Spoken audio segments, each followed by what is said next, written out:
You're now watching the Danny Mac Podcast on the Bet Rivers Network. Bear down, Chicago Bears. Hey, the Bears are 3-2. How about them Bears? 36-10 winners over the Carolina Panthers as the genie came calling on the lakefront today. Ryan Poles is NFL Aladdin, and he rubbed the lamp about 26 months ago. And David Tepper, the Panthers owner, just keeps granting wishes for the Bears. There's a lot of good that came out of the Bears game today, and I want to get to a lot of it. And I want to thank you for being with me. I'm Dan McNeil on the Bet Rivers Podcast Network, where I am white heat red hot. I'll tell you a little bit later on about how you can make some money on our same game parlays. Running game, good. That's very good. DeAndre Swift, sound like a caveman. Running game, good. We protect Caleb too.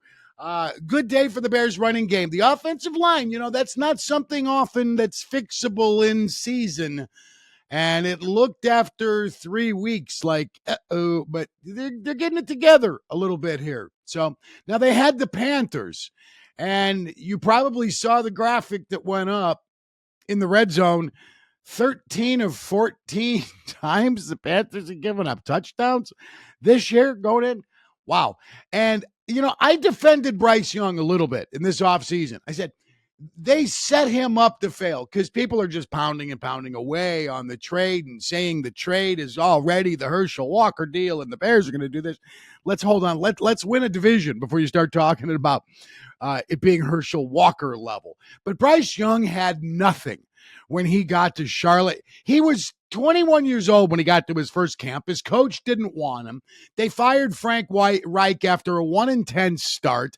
They had no help. Christian McCaffrey was off in San Francisco starring for a conference championship team. And they hung this kid out to dry. So they should have had Andy Dalton there last year. Like the Bears tried to nurse Fields into his first NFL season, and it didn't work out because Dalton pulled up lip. But I'm getting off the track. This Carolina team is colossally suck. It is a historically bad team for the Panthers, and I think it's evident that the Bears are going to have a chance for the first pick in the second round of the draft again this year because they can't get this thing right in Carolina. There's no fight in that football team. And I'm giving the Bears a lot of credit for sustaining what they started last week. An identity. Yeah, run the football. Start feeling good about yourselves that you can mash some people. And DeAndre Swift today had 21 carries for 73 yards and a touchdown. That is not outstanding, but Shane Waldron stayed committed to it. They had 35 rushes, don't have my readers on, 39 rushes on the day. How about that for 128 yards, 3 touchdowns? Roschon Johnson is the poacher. He's the vulture, and he's good at it. He's a good inside runner for a smaller mammal. As I throw myself off my page I wanted to be on for stats today, but I think I've got him pretty much committed to memory. Caleb Williams made it to 300 yards today, and he got a couple more touchdown passes to his credit, both of them to DJ Moore, who had a big day. So much to say positive, much to be happy about.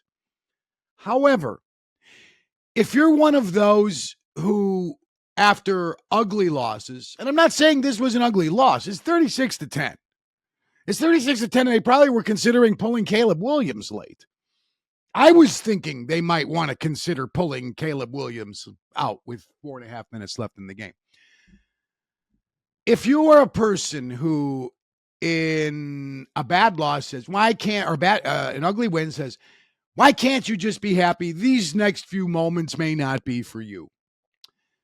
Because there's something about which Ryan Poles needs to be paying attention, and Kevin Warren and George McCaskey, if you've still got your fingers in the pie.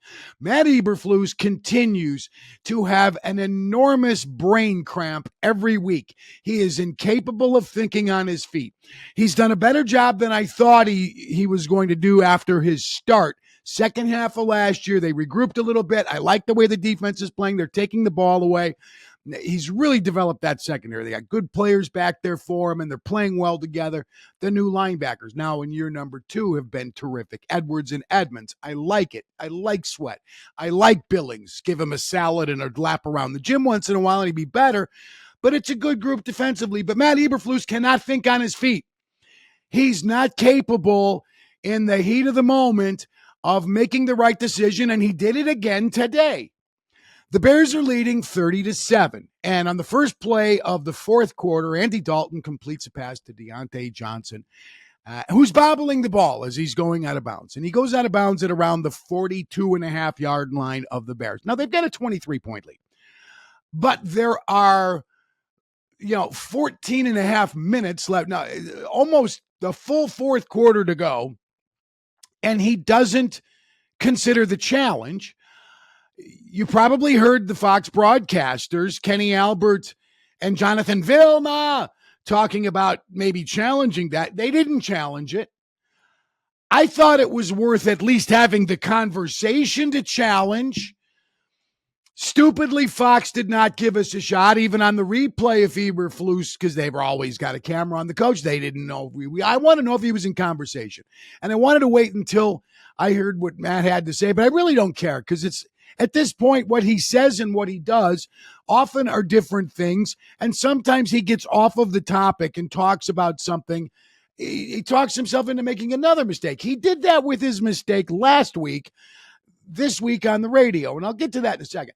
But Matt Eberflus every week has had the kind of mistake that loses teams games. Andy Dalton is a veteran quarterback. Now, that Carolina team did not show a lot of fight outside of their running back, Chuba Hubbard. They're not very good, either side of the ball. But why you would, with a full quarter basically to go, not have a conversation? They snap the ball. Carolina snaps the ball with 23 seconds remaining on the play clock. They obviously were now, yes, they had some points to score too, but they obviously were thinking Chicago may want a challenge. It's a 20-yard gain. We haven't done anything since the second drive of the game when Hubbard scored on his touchdown run. There's one of my totals, kids. He doesn't think. And what he did last week, I will get to this mistake against the Rams right now. And I gave him credit on the podcast last week for having a full 3 timeouts in the last 2 minutes of the game, and then he wastes one. He wastes one to consider where is the most perfect place on the planet for Torrey Taylor to punt. 24-18 is the lead. And then when he's on the flagship Monday talking about it, he admits he thinks the Rams were going to take a timeout anyway. Well, if you think they're going to take a timeout anyway, why'd you waste yours? Matthew Stafford is the NFL's active leader in comebacks. I think he's got 48 of them in his career. Fourth quarter comebacks. He had a long way to go. He didn't have much time. Why would you burn your time out in the event that he were to get a quick strike, somebody falls down, and now you really need that timeout for Caleb Williams? There was the timeout against Indy in the loss in week 3 when he didn't know whether he should go for 1 or 2 in a fourth quarter. In a fourth quarter, it's automatic. I never thought I'd get to that, but in the fourth quarter, pretty much right now, it's automatic, especially in this one-score game era, barring today. Go for 2 in the fourth quarter. And he didn't know. Maybe it was because his offense hadn't scored in 13 quarters. I know Williams had gone 13 quarters before his first touchdown pass or something like that. And then there was the challenge he didn't need to use against the Texans in week 2 because Kyler Gordon was pleading for it. He's gesticulating. He's bouncing all over. Maybe that's why he didn't challenge the bobble by Deontay Johnson today. Kyler Gordon wasn't jumping up and down and yelling about it. Tyreek Stevenson was the Bears defender in the area of the receiver who escorted him out of bounds, not in a rude fashion, but the ball was bobbling. It was bobbling enough to have a conversation. I doubt the conversation took place. I doubt we'll get truth on it. And I doubt these mistakes will stop recurring because Eberflus is not a bright enough man to front an NFL team. He's just not. I'm not trying to be mean. He proves it week after week. If his defensive coordinator title is his apogee, if that's the absolute zenith of his abilities, then keep him and make him one. Seems like a nice guy in a goofy uncle kind of way. But he's a player placater too, a player pleaser. 8 captains. Why do you need 8 captains? And I'm glad it was brought to the attention of the audience today because it's just silly. If a guy wasn't one of those 8 captains, did he get a participation trophy? Stop already. This guy is I hate when sports hosts use the term CEO. He's the commander-in-chief on game day, and he every Sunday makes a mistake. The kinds of mistakes that cost you wins. They'll have to survive because of Matt Eberflus. They won't win because of him. Pretty good defensive coach. You kept him for the go for it year. He's given you 5 straight samples where you've had to survive him. 5 straight. Will Levis, thank you. Will Levis got a game ball for game 1. Did Eberflus give him one? Make him an honorary captain? The challenge against the Texans that he didn't need to make because a player was screaming for it. It's a good player. I like Kyler Gordon. I think he's got a tremendous future. If Johnny Kerr were here, he'd say it's all in front of him. Week 3, the timeout for go for 1, go for 2. You should know that. And why isn't somebody in his head telling him, Matt, no. The special teams coach already, if you're kicking, PAT, get out there. Guess what? Our offense scored. Oh, God. Eberflusian boners week after week. He is a treasure trove of mistakes. This is not the guy you want to entrust with a terrific roster. And I'm not there yet on terrific being the best adjective for the Bears roster. It is youthful. It is very dependable defensively, especially the back 7. Back 7, man. And Kevin Byard, the 31-year-old veteran with his first pick of the season today. He's in the top 10 active leaders in career picks. Get that man a steak.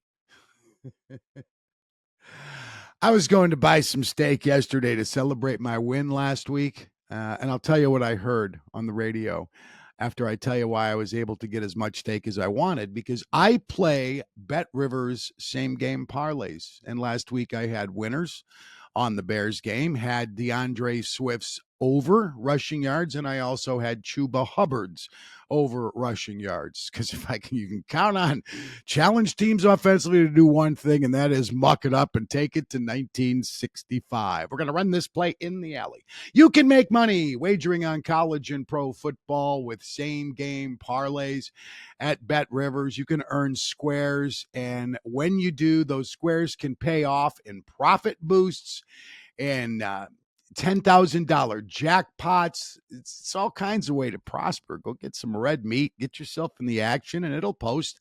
So by Sunday morning next week, I'll have a couple more as the Bears get ready for lights out in London time in across the pond. That should be a win, right? They should beat the Jaguars. Oh, the Jaguars. Man, the division's good, isn't it? Vikings won again today. Wow. It's going to be fun. It is going to be fun. I'm going to buy some steaks yesterday, and I hear conversation on the radio about Darnell Mooney prospering with the Falcons. And, and I understand there's more to the story. I want to skim past it because I don't want to talk about Darnell Mooney. The tendency we have to always be wanting to throw a stone at management when a guy goes elsewhere and flourishes. Justin Fields, anybody after the 3-0 start? And then he came back down to earth a little bit last week, even though he played well again. Darnell Mooney had a ton of chances here, man. The guy made 49 starts in his Bears career, okay? He had a really good second year in 19, was it 20? 19, it was 20, I think. He's here 4 years. He made 49 starts. He appeared in 60 games. He had one good year where he had 81 catches for 1,055 yards and 4 touchdowns. And then he went backwards. What was keeping Darnell Mooney from showcasing his excellence? What was in the way of him? What impeded his path to make an impression? If you're going to throw stones at the coaches and blame them for everything that is a Bear problem, his competition, guys who were vying for targets were Dante Pettis, Equanimous St. Brown, Chase Claypool. Where was his threat? Who was in his way of distinguishing himself? If you want to pop the Bears for James Daniels, the Steelers center, who also had 4 years with the Bears, that makes sense because they never gave him a chance to settle in anywhere. Is he a center? Is he a left guard? He's back to center. No, he's right guard this week. Musical Bears all these years because of injuries and uncertainty as to where guys fit in. They were going to move him when he came from Iowa. They already were in his head. So that's a problem. That's a coaching problem when you don't know where a guy fits and you consistently shuffle him around on a bad offensive line. I was really happy with something I heard today on the Fox broadcast. Jonathan Vilma, anybody, by the way, who wasn't Mark Sanchez was a friend of mine today. I could not wait to not hear him. I was just delighted. We got Kenny Albert and Vilma, the former Miami Hurricanes. I saw him playing college in the Orange Bowl against Vatek. You happy for me? So that's why I go Miami with Vilma. But he was ripping the Panthers for finally wanting to hit somebody after the last touchdown of the game when there was all that nonsense in 1980s NHL milling around after a whistle, fisticuffs being thrown. And number 8, as I go into Max McGee, my favorite former Packers analyst, J.C. Horn. There it is. I pulled his name without. See, I don't need the reading glasses. Kid still got a fastball at 63. J.C. Horn, the corner, took a swing. And Velma said, you guys had all day to hit somebody if you wanted to hit somebody. Why now? It was good. He could have even been rougher.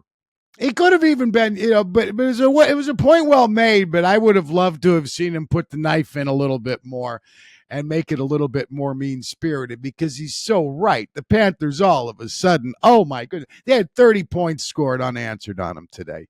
And when it's 36-7 at the time, I think, didn't they add a field goal? Yeah, he's upset now. It's 36-10, whatever. And now they're upset because somebody played to the echo of the whistle. Or as I once said, the shadow of the whistle. Can the whistle have a shadow? It'd be very slight. If it did, not much of a shadow there. Not the same shadow being cast by Andrew Billings. I'll have to watch the game more academically tomorrow. I want to see if Montez Sweat had a reason to be insulted if the Panthers did single block on him with a tight end. Here's the thought. You don't want to get disrespected with a tight end solo and pass pro on you. Sack the quarterback more than once every month. That's an idea. Get after him more. He's a really good player. He's not a great player. He's a very good player. I've not seen great yet from Sweat. And here's the drill. He's got to be more than a really good player for that type of a contract. This is what people didn't understand about Peppers and about Mac. And Peppers was more consistent, I thought, over his 4 years than Mac was. And he did more things. Mac was supposed to rush the passer. He didn't often have coverage responsibilities. Julius did. And Mac also had a terrific year. He earned everything he got, all the praise he got in 18 and 19. he earned it. But everybody would defend him if he'd go a few weeks without a quarterback hit. Oh, he's getting triple teams. No, he's not. He's not. Watch the tape. Brian Bulaga's one-on-one with him in the Green Bay game, 70% of the snaps. But people, they buy the narrative that's being fed by the network on, no, he's so fierce. He said they're trying to build up this superhero who eats things every morning that would make a billy goat puke. It's not accurate, and you got to get sacks, man. You are paid to knock that guy on his ass. You got to be there, and you got to affect the game. And there's times when TJ Watt doesn't have a lot of hits in a game, but he has them when the Steelers most need them, and he's pretty good for having them every week. If you look at his QB hits, pressures, sacks numbers, they're pretty consistent, and that's why you get the big money. Sweat got $98 million. That's not TJ Watt money, I know. There's other guys who are making more, but the fact is it's a huge deal. It's a big deal. You're the big dog. You're the guy they traded a second rounder for. You got to do more than what he's done. That said, it's a Bears victory Sunday, right? Or Monday, if you're catching this on Monday, and I want to thank you for giving me some of your time. We got the Jaguars coming in this week to London, and the Bears are going to be in London. I wish I could go there. I've yet to go to London, and I would love to see where the Rolling Stones cut their teeth and just eat bad food and get drunk and have fun for a week, and then go see the Bears. Oh, my goodness. 36-10. Bear down, everybody. I'm Dan McNeil, thanking Sam Michael, my producer. Adam Delevit runs the show at the Bet Rivers Podcast Network. Randy Merkin gets us great guests every week. Alex Pastor and Troy Mocker out in D.C. take care of all of our social media stuff and research and development. Have a great week. I'm back with Week 6 preview in a couple of days. Peace.